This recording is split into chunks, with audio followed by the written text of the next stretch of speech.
A Organização para a Cooperação e Desenvolvimento Econômico divulgou um levantamento que compara a situação de trabalho e estudo de jovens brasileiros com os de países ricos. Olha, o quadro é de desalento. Em relação à média dos países que formam a organização, o Brasil registra o dobro de pessoas entre 18 e 24 anos que não trabalham e nem estudam. Foi no primeiro ano do ensino médio, em 2019, que a Gleice abandonou a escola. Moradora da Brasilândia, na zona norte de São Paulo, além de não estudar, também está desempregada. O tempo dedica para cuidar da filha de 3 meses. Deixar a escola foi uma decisão muito difícil. Eu sabia que tinha que estudar, era importante para mim, mas a carga estava muito pesada. Ao invés de eu largar de ajudar minha mãe a trabalhar, preferi dar um tempo na escola. A realidade da Gleice é a mesma de milhares de outras pessoas que, por falta de perspectiva, abandonam a escola e também não conseguem trabalho. São chamados nenéns. O problema atinge especialmente os jovens pobres que, na pandemia, foram vítimas de um processo de evasão escolar sem precedentes. Um relatório da Organização para a Cooperação e Desenvolvimento Econômico, a OCDE, aponta o tamanho do problema. De todos os países pesquisados, o Brasil é o segundo com a maior taxa de jovens entre 18 e 24 anos que não estudam e nem trabalham, atrás apenas da África do Sul. Proporcionalmente ao número da população, o Brasil registra o dobro de nenéns em comparação aos países ricos que formam um grupo. A falta de trabalho, estudo e perspectiva é ainda mais aguda entre as mulheres brasileiras. A taxa de nenéns entre as jovens é 7 pontos percentuais maior do que entre os homens da mesma idade.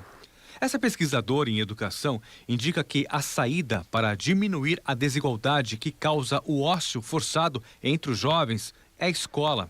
Apesar disso, o relatório aponta que, entre os países pesquisados, o Brasil está em segundo lugar no ranking dos que mais demoraram para retomar as aulas presenciais durante a pandemia. Foram 178 dias de portas fechadas. Para além da pandemia, é ainda necessário resolver defasagens crônicas das escolas brasileiras. O problema é uma questão de desenho da política pedagógica e educacional, como eu já disse, em relação ao currículo, livro didático, avaliação e formação docente. Sem isso, o Brasil segue deixando de lado todo o potencial da maior massa trabalhadora da nossa história. Eu queria ser pedagoga, fazer pedagogia. E agora, sem estudo, é difícil. Eu tenho que voltar e trabalhar ao mesmo tempo. Olha, você que me acompanha aqui, sendo jovem, adulto, com certeza conhece alguém, ou você mesmo pode estar nessa situação, né? E para saber como é que anda também o fato em outras regiões do estado, vamos dar um giro agora, vamos conversar com nossos correspondentes. Eu quero falar com a Laura. Ô, Laura, é muito triste, né? Se no Brasil, a gente sabe, no mundo como um todo, o que é desenvolvido pela juventude são trabalhos, são ações, são incentivos, no Brasil isso não acontece. Não é verdade? Como é que o jovem no Brasil ele vai conseguir emprego se ele não tem um estudo que realmente o garanta estar preparado? Aí na região metropolitana de BH isso acontece também? Como é que está a situação por aí? Com certeza, Elias, inclusive principalmente entre a população mais pobre, né? Que é como a gente viu nessa reportagem. A gente estava falando de vilas e favelas e vários veículos nos últimos dias, aliás, nos últimos meses, durante a pandemia, relataram um pouco sobre como que é a rotina de educação dessa população mais pobre. Pessoas, agora durante a pandemia, né? Pessoas que não têm computador, por exemplo, que estudam ali por meio do celular, já que o ensino ficou sendo à distância durante vários meses, né? Acredito que mais de um ano aqui em Belo Horizonte e outras localidades aqui do estado de Minas Gerais. E aí, então, como estudar remotamente, sem uma internet de qualidade, sem um computador de qualidade, né? É tudo aqui pelo celular mesmo, pela internet 4G ali, do jeito que dá, respondendo os professores ali. Então, veja só, uma geração que se formou durante a pandemia, né? Com várias dificuldades para conseguir estudar. Alguns deles desistiram, né, da escola durante esse período. como de fato conseguir ingressar no mercado de trabalho nessa situação. Acaba acontecendo isso que a gente viu aí na reportagem, né, dessa jovem que teve que ficar em casa para cuidar da criança, não tem a menor possibilidade de, por exemplo, contratar uma babá, ou ainda a mãe não pode também ficar com essa criança em casa porque precisa estar fora, precisa estar trabalhando. Então essa jovem fica sem uma possibilidade de se desenvolver mesmo, né?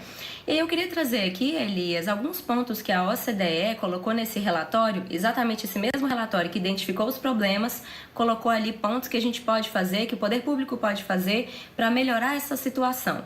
Por exemplo, proteger os gastos com a educação e vinculá-los aos resultados. Então, escolas, por exemplo, que tivessem um desempenho melhor poderiam receber mais verba, mas o que a gente vê, país afora, é realmente cortes de gastos de todos os lados, né, Elias? Outra questão também, desenvolver a atividade docente, ou seja, a atividade dos professores. O que a gente vê na realidade é uma desvalorização desses profissionais. Na semana passada mesmo a gente falou sobre isso aqui na TV Diversa, né? Sobre como que os salários são baixos, né? Vários professores reclamam sobre isso. Como é que a gente vai se dedicar a essa profissão que é tão nobre sem um salário que de fato seja justo? Fica complicado, né, Elisa, a gente sair dessa situação. Outro ponto também seria desenvolver uma gestão escolar profissional, expandir programas de formação para esses gestores das escolas. A gente vê que, por exemplo, as universidades públicas, que seriam um espaço excelente exatamente para fazer isso, o que o governo federal faz é retirar dinheiro dessas universidades públicas pelo Brasil todo. Então tem várias práticas que a OCDE está recomendando para que o poder público faça, e o que a gente vê na prática aqui em BH, em Minas Gerais e também pelo Brasil, muitas vezes está sendo exatamente o contrário. Então fica complicado a gente conseguir reverter essa situação dessa geração nem, né, Elias? Pois é, Laura, infelizmente nós tivemos cortes, né, no ProUni, que é o Programa Universidade para Todos, tivemos cortes também na questão do FIES. É difícil, a gente sabe que entrar numa universidade pública não é fácil também, as vagas são muito limitadas. Nós tivemos cortes em vários outros segmentos universitários, infelizmente. Então fica a pergunta, né, como é que a gente vai conseguir dar a volta por cima? Porque muitos jovens querem trabalhar, querem estudar, mas olha, Sabrina, é difícil, né? Como é que um jovem de baixa renda vai conseguir fazer um curso técnico, seja de enfermagem, outra coisa, sendo que um curso técnico talvez no mínimo é R$500, R$600. É difícil, principalmente no Brasil, né? Como é que está a situação aí pelo campo das vertentes? O começo ou o recomeço de tudo, Elias, é muito difícil. Então eu concordo muito com os dados que a Laura trouxe, mas eu queria dizer que o conhecimento e a cultura que a gente absorve, ninguém tira da gente. E a possibilidade de enriquecer culturalmente faz com que a gente tenha portas abertas no futuro. E essa geração neném não precisa necessariamente da gente falar aqui detalhadamente, mas existem algumas oportunidades e as pessoas não gostam de aproveitar ou não querem aproveitar.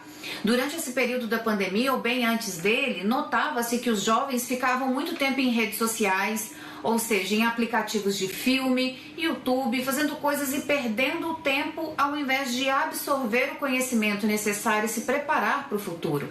É bem a realidade que nós temos no nosso país, falta de oportunidade para primeiro emprego, por exemplo. Então, assim, são portas fechadas que para abrir realmente necessita de ajuda, necessita de indicação, mas que existe também a possibilidade da pessoa buscar. Existem esforços que a gente precisa fazer para que a gente tenha um futuro melhor, né? Principalmente periféricos, pessoas que saem lá da periferia para buscar um futuro melhor. E o que se vê é uma entrega realmente, é uma frustração muito grande. E eu conversei com uma psicóloga que falou comigo o seguinte, que os prejuízos são muito grandes para esse tipo de negócio, para o neném, para os jovens.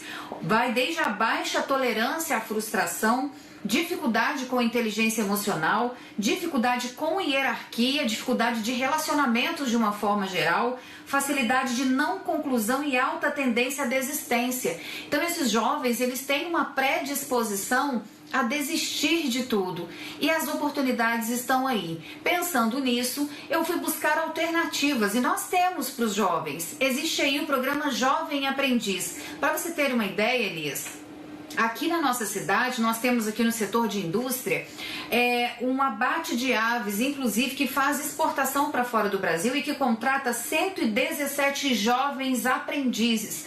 Ou seja, 85% desses jovens aprendizes são contratados e tem vagas, inclusive, abertas agora para aqueles que querem ter esse recomeço. Esses jovens, eles aprendem, eles recebem e eles continuam estudando. Ou seja, é o primeiro passo para um futuro, né?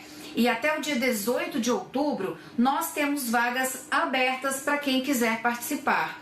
É o rivelli.com.br, você vai lá nesse link, faz a sua inscrição, busca informações e, inclusive, tem também rivelli.ind, de indústria, né, .com.br. E nós temos também, através do Senai, o programa Trilhas do Futuro, que dá oportunidade para os jovens recomeçarem e fazer vários cursos gratuitamente para mudar a realidade. Então eu fecho a minha fala aqui falando que o conhecimento ninguém tira da gente. Qualquer coisa a gente pode perder nessa vida, menos o conhecimento que a gente absorve. Então a cultura, ela deve ser diária, é a alimentação da nossa alma e do nosso espírito para lá no futuro a gente conseguir colher frutos bons. Elias. Excelente, Sabrina. E eu quero saber também como é que está a situação aí na Zona da Mata, Ricardo. A situação por aí está parecida, os jovens estão também já sem saber para onde caminhar em busca do mercado de trabalho?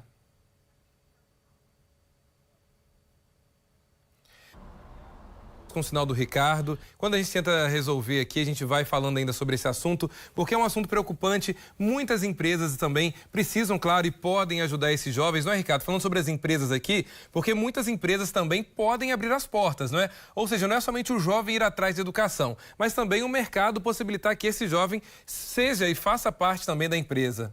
Seja e faça parte também da empresa.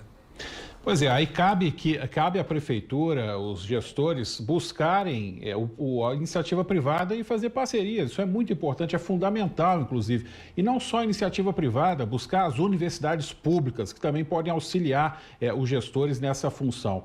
O governo federal sinalizou no início do ano uma bolsa auxílio para esses jovens que estão fora do mercado de trabalho e também não estão sem estudar, em torno de R$200, R$300, desde que eles fizessem um curso preparatório. Esse projeto não foi para frente, seria um pontapé inicial, mas de fato é uma situação muito preocupante, é uma situação que causa apreensão no país onde a educação e o mercado de trabalho já estão sufocados, agora pela pandemia mais ainda. Infelizmente, é um retrato em que a gente vive e que a sociedade, né, precisa lidar com isso, já que o poder público muitas vezes lava as mãos para esse problema e deixa nas mãos aí dos pais responsáveis que também não conseguem lidar porque tem outros problemas para resolver e quando coloca e quando chega ali no poder público, isso fica travado. Algumas prefeituras trabalham com cursos populares. Juiz de Fora é um exemplo disso, você tem isso em Ubá também, para que possa ajudar esses jovens a fazer essa ponte entre o estudo e o mercado de trabalho. Também pode ser uma boa alternativa. Antes de encerrar, Elias, só queria deixar aqui uma informação importante.